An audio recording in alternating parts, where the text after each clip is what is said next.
Welcome back to the Economic Compass, your weekly guide to understand the forces shaping our financial world. I'm your host Chandrakant, and today we are diving into the critical development from India that has implications for everyone, from investors to everyday consumers. The headline is the India's core sector hit a 3 month low. It's a phrase that might sound a bit technical, but trust me, by the end of this video, you will understand exactly what it means, why it matters, and crucially, what its potential impact could be on your wallet and your future. So let's start with the basics. What exactly is India's core sector? What are these? Think of it as a foundational pillar of any economy. In India's case, the core sector comprises of eight crucial industries, which are namely coal, crude oil, natural gas, refinery products, fertilizers, steel, cement, and electricity. These aren't just any industries, they are the bedrock upon which much of the rest of the economy is built on. If these sectors are thriving, it generally signals a robust and growing economy. Conversely, if they are struggling, it can be an early warning sign of a broader economic slowdown.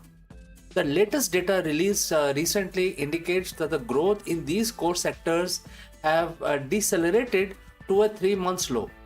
Specifically, the growth rate dipped to exactly quite low in terms of percentage terms, and this isn't just a minor blip, it's a trend that warrants close attention. Now, should this concern you, particularly if you are not an economist or a direct investor in these industries? Well, imagine these eight core sectors as the engine of the larger train. If these engines start to splutter, the entire train representing the broader economy will inevitably slow down. This slowdown can manifest in several ways that directly affects your life. Let's break down each of these core sectors and understand their individual significance. First, coal and electricity. These two are quite closely linked. They are like Siamese brothers.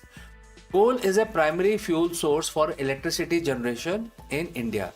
A slowdown in coal production or consumption can directly impact power availability and cost. If the electricity generation sputters, the industry that relies heavily on power, which is virtually every industry today, from manufacturing to IT, will face huge cost on production and a lot of other constraints. For you, this could mean higher electricity bills or even disruption in services that depend on stable power supply. On a larger scale, it can deter new investments and industrial expansion. Next is a crude oil, also the natural gas, and the refinery products. These are vital for energy security and transportation. A decline in their growth often points to reduced industrial activity, less demand for fuel in transportation, and potentially a weaker outlook for consumer spending on goods that require transportation. If fewer goods are being moved, it suggests less production and less consumption. For the average person, this could eventually translate to higher fuel prices if supply is constrained, or sign shows that the fewer goods are moving through supply chain, impacting availability and potential price rise. Then we have the fertilizers. This might seem like a niche, but it is absolutely critical for India's agriculture sector, which employs a vast portion of the population and contributes significantly to the GDP. A slowdown in fertilizers production or demand can signal challenges in the agriculture sector, potentially leading to lower crop yield, higher food prices, and reduced rural income. If the farmers are struggling, it has a ripple effect across the entire economy, as a rural demand is a major driver of consumption in India. So the price of your vegetables and groceries could be indirectly influenced by this particular sector. Now let's move on to steel and cement, which are the backbone of the infrastructure and construction. A dip in their growth is a strong indicator of a slowdown in construction activity, be it residential, commercial, or public infrastructure, and several other projects. When construction slows down, it impacts a massive ecosystem of allied industries, from labor and raw material supplies to real estate developers and home furnishing businesses. For individuals, this can mean fewer jobs opportunity in the construction sector, potentially slower growth in property values in some areas, and general sense of reduced economic dynamism. If the government is pushing for infrastructure development, a slowdown here could mean targets are being missed, impacting long-term economic plans. So we have established what the core sector is and why its slowdown matters generally. Now let's dwell deeper into what it means for you and me. And this isn't just an abstract economic data, it has a tangible effect on your daily life, your job, and your financial planning. Now let's look at impact on jobs as a first pillar. When the core industries slow down, it often leads to reduced hiring or even job losses. If the steel production is down, fewer workers are needed in the steel mills. If the construction projects are paused due to cement slowdown, construction workers and associated traders suffers. This effects can trickle down on a reduced income in one sector, lead to less spending in another, creating a domino effect across the economy. So if you are looking for a job or concerned about the job security, a core sector slowdown is a red flag. Next is a inflationary pressure or deflationary risk. This is a nuanced point.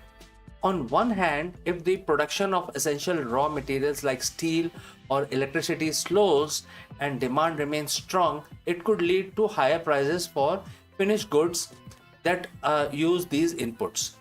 Imagine a scarcity of steel driving up the car prices. On the other hand, a broader economic slowdown stemming from the core sector could also lead to reduced consumer demand, which might eventually forces businesses to lower prices to attract buyers, leading to deflationary pressure. The precise impact depends on the various other factors, but both scenarios have implications for your purchasing power. Next is the investment decisions. So, for investors, a slowdown in the core sector is a clear signal to reassess their portfolio. The industries depend on these core sectors like manufacturing, real estate, and automotive might face headwinds. Investors might consider shifting towards more defensive sectors or re-evaluating their exposure to Indian equities. Even if you're not directly investing in these industries, the overall market sentiment can be affected, impacting your mutual fund or retirement savings. Next is the government policy response. A slowdown in a core sector growth will invariably draw the attention of policymakers. The government might consider fiscal measures, which such as increased public spending on infrastructure to stimulate demand for steel and cement, or tax incentives for industries. The central bank, the Reserve Bank of India, might also respond with a monetary policy adjustment, such as interest rate cuts, to encourage borrowing and investment. These policy responses can directly affect loan interest rates for homes and businesses, as well as the availability of credit. So, if you are planning a major purchase or a business expansion, keep an eye on these potential policy shifts.